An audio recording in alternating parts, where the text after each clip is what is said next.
इस पत्ते में सूरज की किरणों को सबसे ज्यादा मात्रा में सोखने की क्षमता होती है।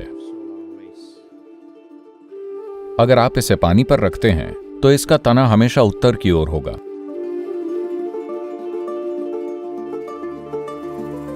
इस पत्ते के सेवन से इंसानी गतिविधि को एक अलग स्तर तक ले जाया जा सकता है। आप देखेंगे कि यह आपको सोने नहीं देगा।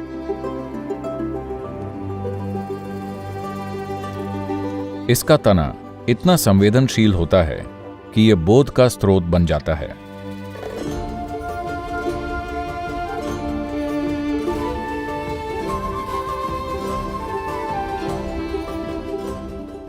सद्गुरु, यह सौरभ की तरफ से है।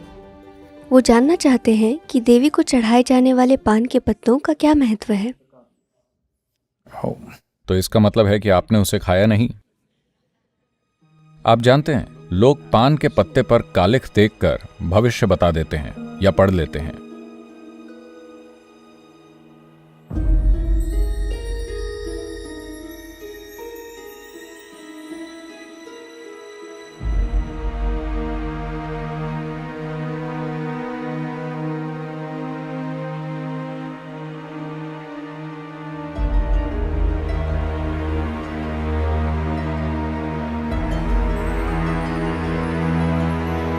तो एक संस्कृति है जहां दिए की कालिख को पान के पत्ते पर इकट्ठा किया जाता है। हो सकता है आप में से कई लोगों को यह पता ना हो कि पान का पत्ता क्या होता है। भारत में इसका बहुत महत्व है। यह बहुत अच्छा पाचक है। यह एक क्षारीय प्रकृति का होता है। अगर आपने अपने खाने में कुछ विषैला खा लिया है तो यह उसको निष्क्रिय कर देता है। कोई भी अम्लीय जहर बेअसर हो जाता है। कोबरा का जहर भी, ये उसको कुछ हद तक निष्क्रिय कर सकता है। कुछ हद तक। ऐसा नहीं है कि यह पूरी तरह से रोक देगा, लेकिन यह कई पहलुओं को कम कर देता है। इसलिए खाने के अंत में लोग इस वेथलाई या विलेडेले या तांबुल का सेवन करते हैं।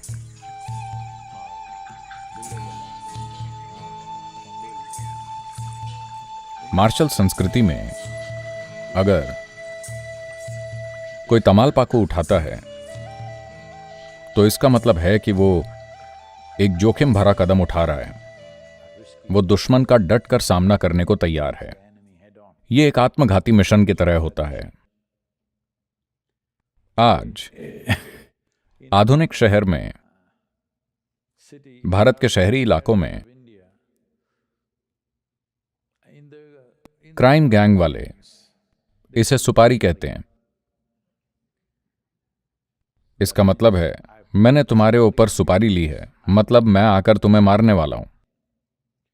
तो वहां बस ये बात फैल जाती है कि इसके ऊपर सुपारी ली गई है।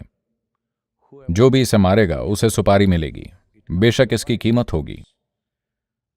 तो ये बहुत पुराने समय से चला आ रहा है।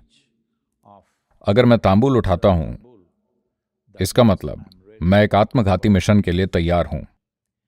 ये दोनों बातें आपस में जुड़ी हुई हैं कि इस पत्ते के सेवन से मानव गतिविधि को दूसरे स्तर पर ले जाया जा सकता है।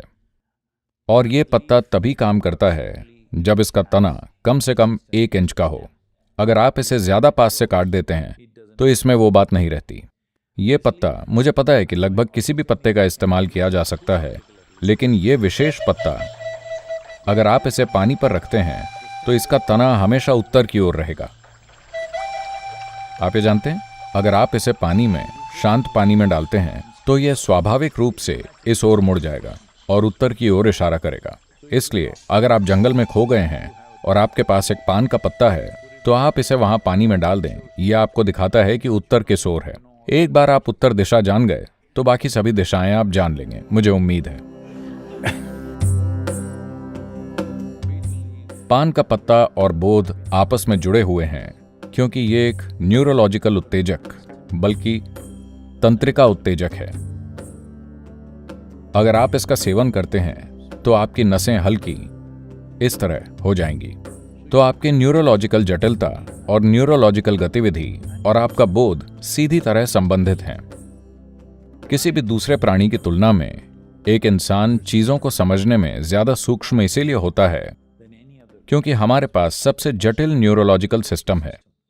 दरअसल बाकी किसी भी प्राणी की तुलना में आपको बेहतर सुनना चाहिए, आपको बेहतर देखना चाहिए, आपको बेहतर सूंघना चाहिए, लेकिन शहरों में रहते हुए ये चीजें नीचे आ गई हैं।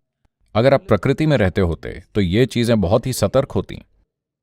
बस यूं ही आप ज्यादातर प्राणियों से सूंघने, देखने, सुनने, हर चीज में कई ज्यादा बेहतर होते,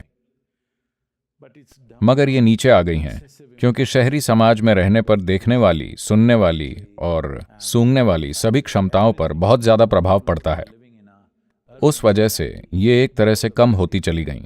वरना अगर कोई व्यक्ति प्रकृति में रहता है तो उसकी पांचों इंद्रियां उच्चतम स्तर की होती हैं।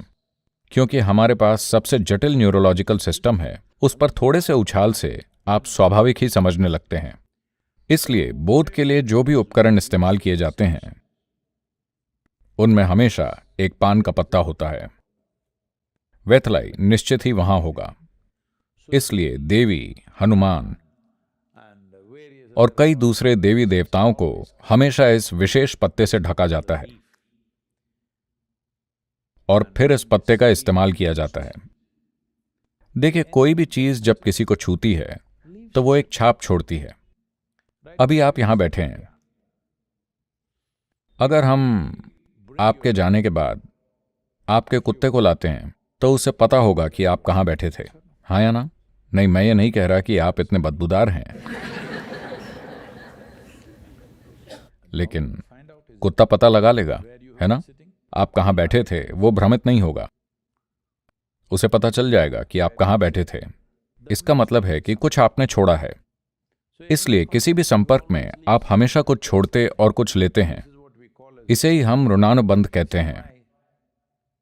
यही कारण है कि एक योगी जो विकास करना चाहता है, एक योगी जो तरह तरह के प्रभावों से भ्रमित नहीं होना चाहता, वो आमतौर पर शारीरिक संपर्क से बचता है। और अगर आप उससे हाथ मिलाने की कोशिश करते हैं तो वो ऐसे करता है, क्योंकि अनावश्यक संपर्क जरूरी नहीं है। यूं ही ये आपके बोध को भ्रमित कर देगा। निर्भर करता है कि आप क्या करना चाहते हैं। अगर आप इंसानों से संपर्क के लिए बेताब रहते हैं तो आप जिसे भी देखते हैं जाकर उसे पकड़ लेते हैं। लेकिन अगर आप अपने भीतर अच्छे से हैं, आप देख रहे हैं कि इस जीवन को बेहतर कैसे बनाया जाए, तो आप कम से कम संपर्क करना चाहेंगे, क्योंकि बहुत ज्यादा संपर्क भ्रम पैदा करेगा आपके जीवन को उसके मूल स्वरूप में देख पाने की क्षमता में। Now, Vettalapaku or Vettala particularly enhances that. So anything connected with Devi always is related to Vettala. अब पान सुपारी या खासकर पान का पत्ता इसे बढ़ाता है, इसलिए देवी से जुड़ी कोई भी चीज हमेशा इससे संबंधित होती है। यह अजीब है, आप जानते हैं, क्योंकि कई भारतीय इस पर लड़ते हैं क्योंकि वो नहीं जानते कि ये क्या है। इसलिए वो सोचते हैं कि उन्हें ये पत्ता देवी की ओर करके रखना चाहिए। नहीं, हमेशा तना देवी की ओर रखें। ऐसा लगता है जैसे ये आपको भेंट किया गया है, लेकिन ये ऐसा ही है, ये आपके लिए है। क्योंकि पान के पत्ते का तना चीजों का बोध करने में सक्षम होता है।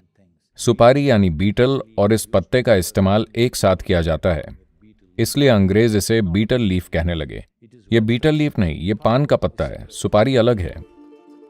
तो किसी भी दूसरे पत्ते की तुलना में इस पत्ते में प्रति वर्ग इंच सबसे ज्यादा मात्रा में सूरज की किरणों को सोखने की क्षमता होती है। इसलिए यह सिर्फ छाया में ही उगता है। यह सूरज की रोशनी नहीं ले सकता क्योंकि यह बहुत ज्यादा सोखता है। तो सोखने की इस क्षमता के कारण विशेष रूप से इसका तना इतना संवेदनशील होता है कि ये बोध का स्रोत बन जाता है और ये उत्तर दिशा को दर्शाता है। और अगर आप इसका सेवन करते हैं तो ये आपके न्यूरोलॉजिकल सिस्टम को बढ़ाता है, जिसके कारण आपके बोध को भी। और अगर ये देवी के संपर्क में है, यानी इसका तना देवी की ओर है, तो ये देवी के जो भी गुण हैं ये उन्हें भी सोख लेता है और तब आप इसे अपने सिस्टम में डालना चाहते हैं। यही उद्देश्य है। या फिर लोग इसे यूं ही अपने शरीर पर लगा लेते हैं। कुछ लोग इसे अपने मणिपूरक या नाहत या विशुद्धि में लगाते हैं। ये चीजें ना करें क्योंकि इसके लिए खास तैयारी की आवश्यकता होती है, लेकिन आप इसका सेवन कर सकते हैं। हर दिन नहीं, कभी कभार अगर आप चाहें आप इसका सेवन कर सकते हैं। ये निश्चित ही आप देखेंगे कि थोड़ा उछाल लाएगा। ये उत्तेजक है, पर कॉफी या चाय की तरह नहीं। ये उतना ज्यादा तेज नहीं है, पर यह काम करता है। अगर आप भारी खाना खाते हैं और उसके बाद पान का पत्ता खाते हैं तो आप देखेंगे कि यह आपको सोने नहीं देगा, लेकिन आप ज्यादा उत्तेजक महसूस नहीं करेंगे।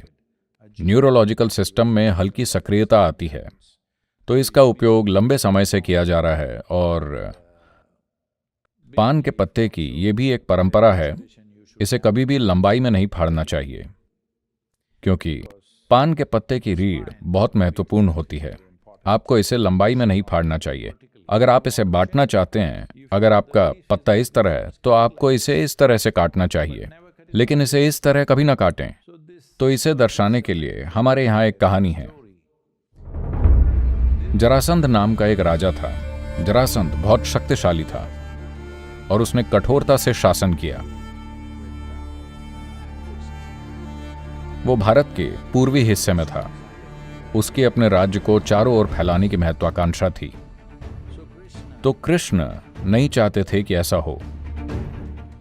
वो वहां गुप्त रूप से गए, लेकिन फिर उन्होंने खुद को प्रकट कर दिया। जरासंध एक महान पहलवान और योद्धा था, इसलिए जब उन्होंने उसे द्वंद्व युद्ध के लिए आमंत्रित किया तो उसने कहा, तुम चुनो, जिस भी तरीके से तुम चाहो मैं तुम्हारे साथ युद्ध करूंगा। तो कृष्ण ने कहा, तुम्हें भीम के साथ कुश्ती लड़नी होगी। जरासंध भीम की तरह शक्तिशाली और भीम के जैसा ही कुशल था, तो उसने कहा ठीक है। तो वो एक कुश्ती मैच में उतर गए। कहते हैं कि यह मैच 13 दिनों तक चला। हो सकता है वो रात में सोते होंगे, लेकिन 13 दिनों तक मैच बिना किसी फैसले के चलता रहा।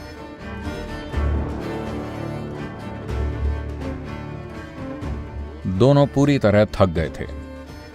वो खड़े भी मुश्किल से हो पा रहे थे। दोनों बुरी तरह थक गए, पर हारा कोई नहीं था।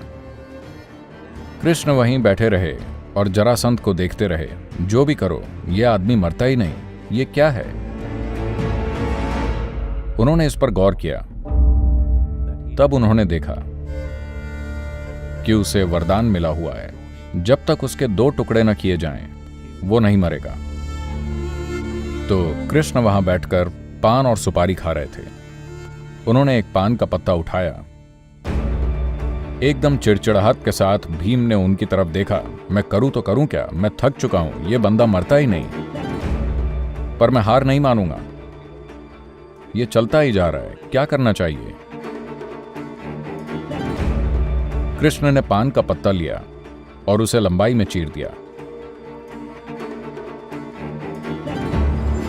अगला काम भीम ने भी यही किया।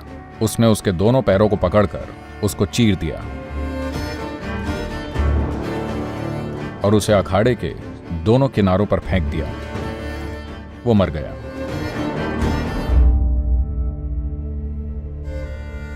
तो एक पान के पत्ते को इस तरह बीच से लंबाई में चीरना सही चीज नहीं है। घरों में ऐसा कभी नहीं किया जाता।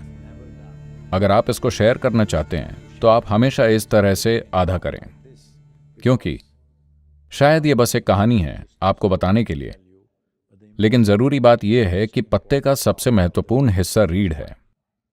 इसलिए अगर आप इसे किसी के साथ बांटते हैं तो उन्हें भी तने का टुकड़ा मिलना चाहिए। अगर आप इसे ऐसे फाड़ते हैं तब या तो ये आपको मिलेगा या उन्हें, दोनों को नहीं मिल पाएगा। तो जब आप इसे इस तरह आधा करेंगे तब एक तरह से रीढ़ या तना दोनों को मिलेगा।